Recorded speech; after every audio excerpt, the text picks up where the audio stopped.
I ain't got time to lapse. Lapse into a coma, run laps around a track.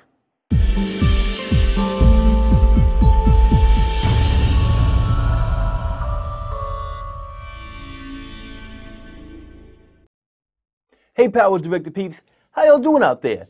I'm back on your screen with more PowerDirector love from PowerDirectorUniversity.com. Today I'm going to be showing you the time-lapse effect using PowerDirector. If you plan on taking advantage of the time-lapse feature using PowerDirector, I want you to put hashtag it's time-lapse time in the comment section below. Alright PowerDirector peeps, let's jump off into the software and make it happen. Here we are in PowerDirector 17. Before we get started, I want to remind you to subscribe to PowerDirector University to see great tips and tricks just like this every Saturday. And if you subscribe, you better click that bell. Okay? Don't forget to click the bell, because when you do, you get notifications every time I upload content to YouTube. Time-Lapse University is in session. A time-lapse is a sequence of photos taken at set intervals to unveil changes that take place slowly over time.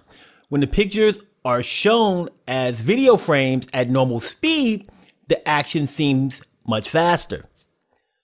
You need a few tools to create a time-lapse. You need a tripod or a stabilizer to keep your camera steady as you take your photographs. You'll need an intervalometer or a device that has a time-lapse feature, and you'll need a camera that has manual settings. On that camera, you'll need to go into manual mode and set your focus, aperture, ISO, and white balance. Next, you want to determine the frame rate of your video. For this tutorial, I'm going to make mine 60 frames per second. Then you want to determine how long you want your time-lapse video to be. Now, I want mine to be 10 seconds. Once you know the frame rate of your video and you know how long you want the video to be, you can determine how many photos you need to take to create your time lapse. So for my example, a video that's 10 seconds long times a video that's at 60 frames per second equals 600 photos. So now that we know how many photos we need to take, let's figure out the interval we need to take the photos at. The interval is the amount of time that passes between each photo that's taken. Now, you can pick whatever one you want. I selected 3 seconds for my photos. There are a bunch of references online that give you advice for what interval to use for different types of time-lapse videos. Now that I know how many photos I need to take and I know the interval between each photo, I know how long I need to be out taking photos. A 3-second interval times 600 photos equals 1600 seconds. And if I take 1600 seconds and divide that by a minute, which is 60 seconds, that means I will be taking photographs for 30 minutes. Time-Lapse University complete. Now let's jump into PowerDirector and lapse some time, shall we? Now for everything that I did previously, I set up everything to be for a 60 frame per second time-lapse video. So I need to make sure that my timeline in PowerDirector on my project is set to 60 frames per second. So I'm going to go up here to the cog for preferences and I'm going to left click on it. I'm going to make sure I'm in the general section. Then I'm going to come down here to timeline frame rate. Right now it's set on 24 frames per second. So I'm going to click on this drop down. And I'm going to select 60 frames per second NTSC. Now I'm going to go ahead and click on OK. Now, as you can already see, I've imported all of the supposed 600 photos for my time lapse. Well, actually, for some reason, I lost 8 of my photos. So now I only have 592 photos, but that's okay. My time lapse will be 9 seconds and 52 frames instead of 10 seconds, which is, it's all good. Pobrecito. So I need to get all these photos into the timeline. So I'm going to left click on the first photo in the media room, and then I'm going to do Control A, and that should select all of the photos. And I'm going to hold down my left mouse button and drag all of these down into the timeline. And then I'm going to let go of my mouse and it will put them all on the timeline for me. So all of the photos are selected right now, but if they weren't selected, I could just click on the timeline and do Control A, and it'll select all of the photos for me. And now there is a button here that says Slideshow. So I'm going to click on Slideshow.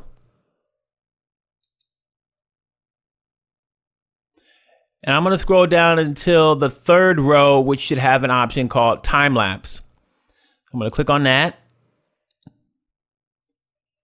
And I'm not going to put any background music or change anything up. I'm just going to click on Next. And it actually creates the slideshow for me that easily. So if I were to scrub the timeline, you see everything happening here. Or I can press play, show a quick preview. See everybody scooting around and stuff like that. And we can see if I drag this all the way to the end, it's 9 seconds and 52 frames. It would be 10 seconds if I had those 8 photos that are missing, dagnabbit, but I don't. But anyway, so we can see that it's the correct time because I have the right frame rate set on my timeline. Everything's all good. Now, there are some other options here. So we have the customize button. So if I were to click on customize, I could change the duration of each image. Right now, each image is 1 frame, which makes sense. But I could change that if I wanted to. And then for each displayed image, you can skip a certain number of images to make it jump.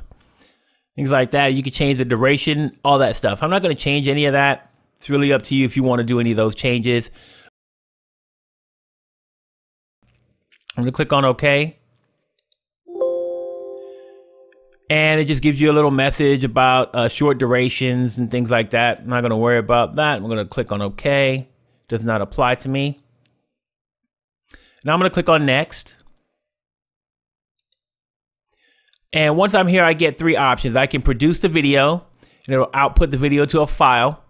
I can create a disk, or I can click on Advanced Editing. What will happen if you click on Advanced Editing? It'll add it to your timeline if you do Advanced Editing, and you can make more changes to it. I'm going to choose Produce Video. So it says adding your created slideshow replaces the clips in a timeline. I know that. I'm going to click on OK.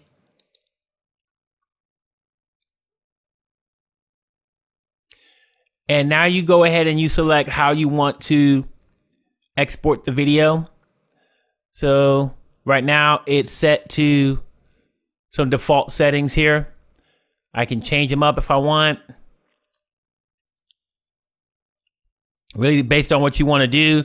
For this one, you might want to do like a 60 frames per second to keep it aligned with what you have right now. And then you can go ahead and choose the location where you want to save it. And then you press start. So let's go ahead and do that. I'm just gonna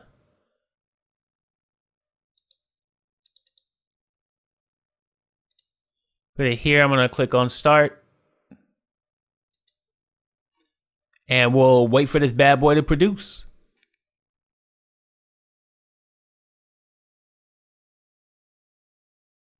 All right, so now that it's done producing, I'm gonna go back to the edit page.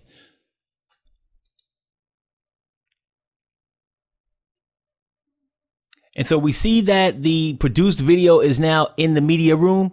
So I don't need this one that I have on the timeline. If you want to keep this slideshow here, you can. I'm going to go ahead and delete it. And I'm going to drag the produced video down into the timeline. As you can see here, there are black bars on the side.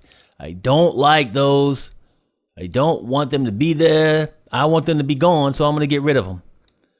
All right, so to do that, I'm going to double click on the produced video. And that's going to open up the PIP designer.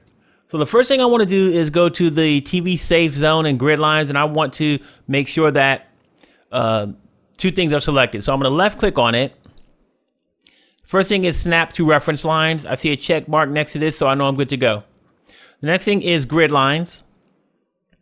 So for grid lines right now, I have none selected, but I want to select some grid lines on here. I'm going to do 10 by 10. Just gives me a lot of good reference points at all of the areas where the lines cross. So I'm going to click on 10 by 10.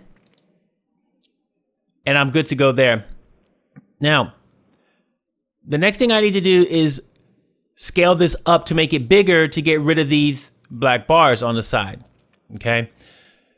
After I do that, what I want to do is change the position because I have a lot of space up here at the top. So when I make it bigger, I'm going to lose some of the edges of my picture. So I want to move it up so I at least keep the bottom pieces. So let me show you what I'm talking about. I'm going to go to scale. I'm going to make sure that maintain aspect ratio is selected. And I want to change the scale of this photograph. Or the time-lapse video that was created. So I'm going to move this to the left. Or I'm sorry, to the right, until I see those little black bars are gone. And that's pretty good right there.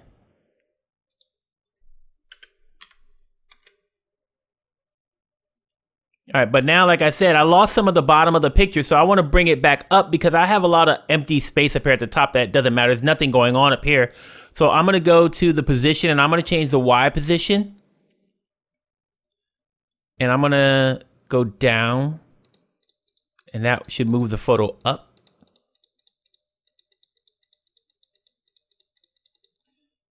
Let's just type in what I know is a good spot for me. So now within these 10 by 10 grid lines, I have no black bars. So that means that everything's going to be visible on the screen. There's nothing black around it, so I'm good to go. So now I'm going to go ahead and click on OK. And now our preview screen is full of just the picture. So I'm going to go ahead and press play. And you can see the beautiful time lapse as it evolves.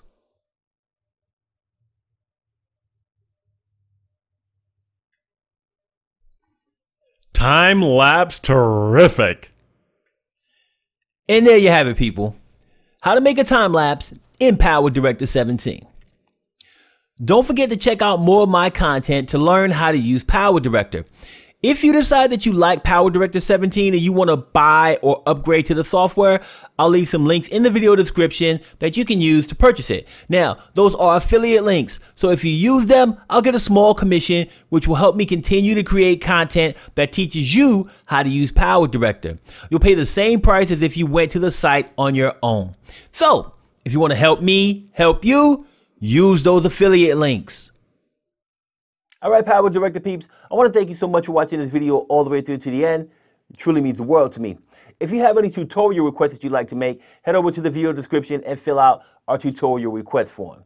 Now, if you want to learn more about PowerDirector, make sure that you watch all of my content to learn all things PowerDirector. Thanks for watching. We'll see you again soon.